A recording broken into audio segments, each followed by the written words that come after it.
Hey y'all. It's August the 23rd, 2016, and this is the Narcissistic Takedown, Volume 2. Alright, the second video. I want to explain something. If you've seen the first video, you might have noticed that I mentioned that I believe.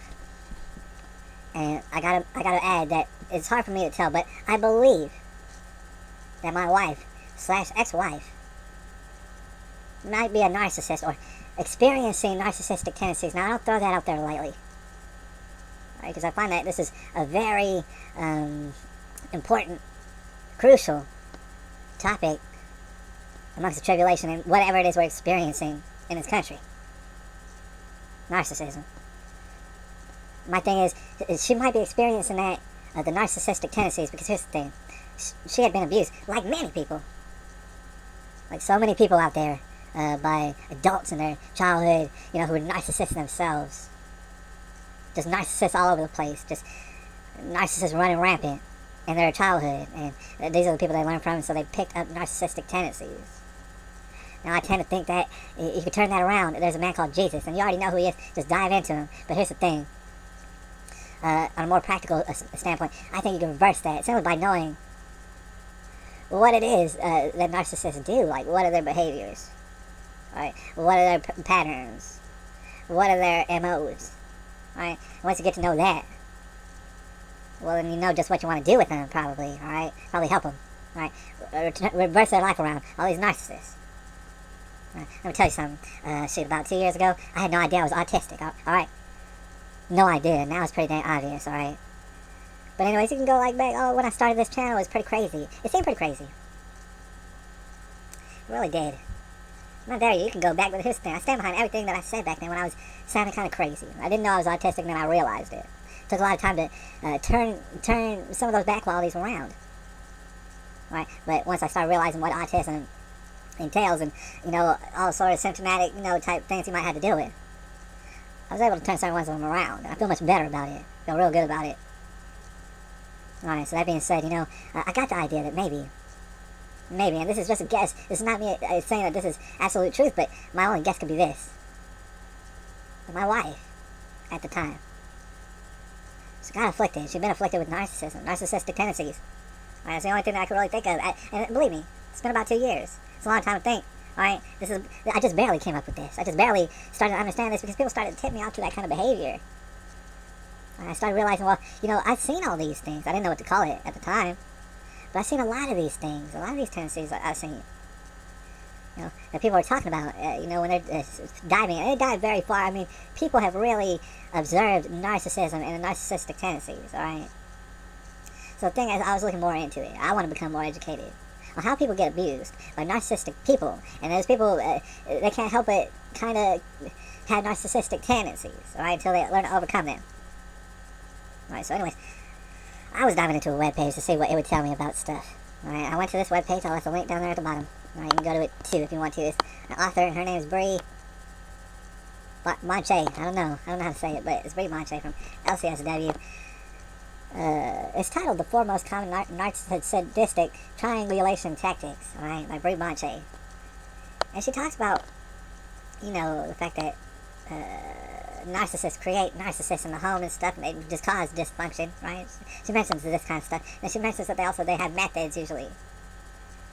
Narcissistic people have methods. And inevitably, they kind of can rub off on the people who they abuse, right? That's how it works. It's like a cycle. She mentions four of the main ones, in her observation, the main triangulation methods used by narcissists. This is what she's going into. And the thing is, so I started reading it, right? And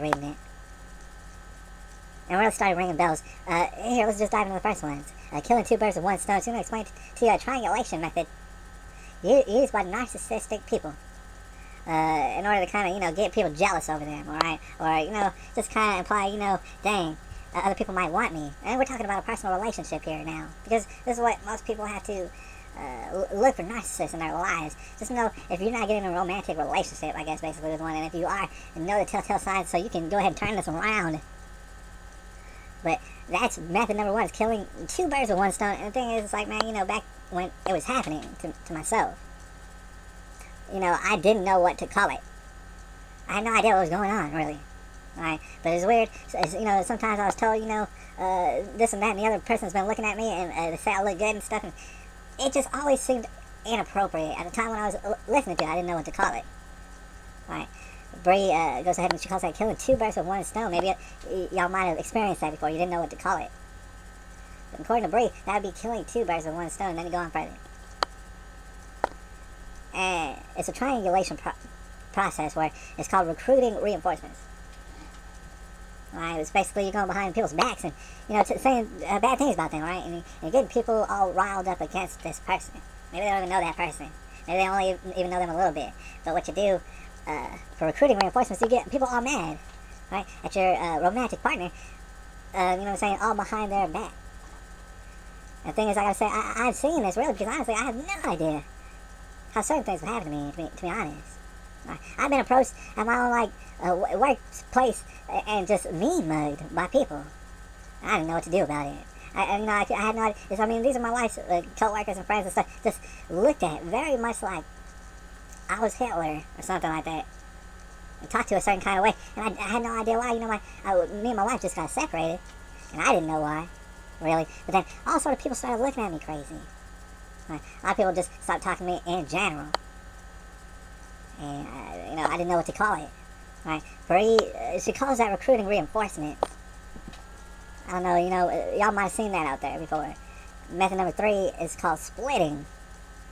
Right? And I forget what that means. It's basically the narcissist does this by smearing the character of one of both people behind their backs when they're talking to people behind their backs. Like just smearing their character. Talking all sort of bad things about them. And causing them to look a certain kind of way when they see myself or whoever is in total confusion. Because it is very confusing if you don't understand the nature of a narcissist in general. It's called splitting. It's when they smear you behind your back real hard. Real hard. And by the time, they drop the bomb on you, hey man, you're gone. Right? It's like everybody is already just so happy that they've done that. Right? And they agree with them 100%. No matter what they do. And it really doesn't matter what they do. And she talks in great detail about all this stuff, man. I would suggest that you go ahead and read it yourself, because I don't have time to read all of what she's saying about this. The fourth method is the pre-discard and dump. The pre-discard and dump. This is the final triangulation method or tactic used by the narcissist when he or she has decided to end a relationship. Instead of talking to their partner about it, they confide in people who, again, they know will agree with them and believe their rendition of the truth. Sometimes they will confide in people who hardly even know the partner, if they even know the partner. And the narcissist will make sure to let their partner know that they've been confiding in people. And the thing is, I gotta say, I can attest to this one and all the other ones, as having seen this before. Right? And the thing is, she goes on to say, most likely one of the narcissist's confidants will assume the role of replacement partner. And guess what? That's exactly what happened. Right? I don't have to be Sherlock Holmes to figure that out. Right? I basically put no effort into finding out that I absolutely had a replacement partner waiting on deck. Right? And it talks about how, the narcissist will openly brag about how happy they are with the new partner and how their ex-partner acts all jealous or whatever. I really wouldn't know. Basically, I am banned from knowing anything. So, what I'm saying? I don't know what she's been saying about her new husband, and it was a while back, right? And I'm not saying this to discredit her, right? Thing is, by all means, this guy, this new fella, he might be 100 million times better than me, alright? But at the same time, he was right there on deck, and that completely is what Bree is talking about when she says the pre-discard and jump maneuver. Alright, now, okay, let me finish this up, because I know I've been talking a lot. Alright, it's important that we go through things like this. And first of all, education is always key. Alright, I feel like if I'd known I was autistic a long time ago, I probably would have been much more better at being autistic by now, probably. Alright, it took me a while. And some people out there just might not know that they're displaying certain kind of tendencies. I want to think about that. Alright, here's how I want to finish this up. No matter who she wants to be with or how she wants to live her life, I love her. My wife, that is. Alright. I simply want to help her. Here's the thing about it. About a year ago now or something like that, I had gone to child custody court. Alright, and pretty much nothing good happened to me at child custody court. Nothing. Except one thing. I knew for a fact on that day, I knew for a fact from her own mouth, that day, my wife knew about my YouTube channel. Alright, and you can go back. You can go back to the beginning of my YouTube channel, the starting out stages, and it's going to be almost very concerning, right? Because it's going to be a guy rambling. He barely knows how to speak. And also, it seems like he might be all wired or tweaked out on drugs or something. Like when you look at his face, you might be like, dang, what happened to that guy? Especially if you knew his face before, all right? Thing is, look, I'm just keep it simple, all right? I was like trying to figure myself out at that point. Also, I was running every single day to work and back. And to other places all over. Every single day I was running. I don't know why. And so a lot of people, they see me out there. Well, I do know why, to be honest with you. I started running to make sure that I could go to sleep. Man, I was having trouble going to sleep. Right? And I knew that if I ran and ran everywhere that I would be able to go to sleep at night. But anyways, I was getting very thin. And you can go back if you want to, back in the archives, and see a person is very thin. You might think, oh man, maybe he's on drugs. No, he's not, but you could have asked him. Right? So I do want to acknowledge, yeah, I didn't know how to speak very good. And also, I did have a very skinny face. And I mean, I really didn't have no body fat. Like, I was running everywhere. I haven't been running everywhere, you know, as you can tell, man. I have been eating and stuff, but here's the thing. Like I said, I know my wife knows my YouTube channel, and that's one of the things that inspires me to keep on making this YouTube channel. Alright? Maybe none of these things are true. You know what I'm saying? Maybe I'm way off base about the narcissistic tendencies and the fact that I think that they can be eliminated simply by diving further into Jesus Christ. Alright? Same thing with autism. I think it can be a little bit, I mean, you never get rid of autism out of you really, but you can alleviate a lot of the problems by diving into Jesus Christ. Or the truth, or whatever you want to call it, the life, the path, the way, your direction that you're going. Dive further into it, but know what a narcissist is, so you can make sure that you aren't doing that.